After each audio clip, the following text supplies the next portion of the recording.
माला खैनी चुना चाहे धुना तकिया, रोज छठो पार्टी में ही पार्टी रहती है।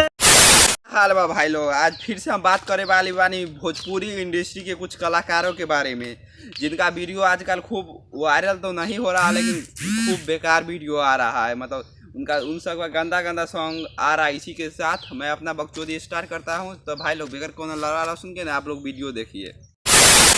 माला खैनी चुना चाहे धुना तकिया, रोज छठो पार्टी में ही पार्टी रहती है। कितनो मौली तू खैनी चुना रोज छटपटी में बीती रहती है। ये भौजी ई तो के बात नहीं समझ में आयल।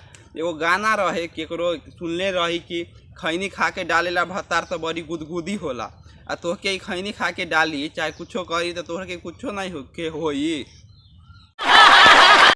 कि जो बोले ऐसी न हम गवाई राजा सुतब न सा, बोले एसी न लगवाई पर ए राजा तब लग सूतब न साथे। भौजी ई बात समझ में नहीं खे आयल। तू एसी से तोरा के क्या लेना देना बा सूते में।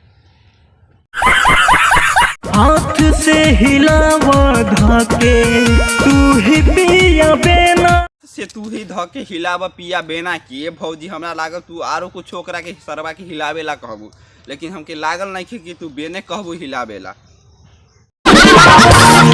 कितनो पोल हई बाते खब न तो है कबो पलट के कह तारी भौजी भैया के कितनो कहब ए राजा देखब नहीं के तोहरा के पलट के। ए भौजी जब रतिया में मन करी तो तू केकरा लगे जइबू, केकरा से अपन मन के इच्छा पूरा करबू आ केकरा के पलट के तू देखबू।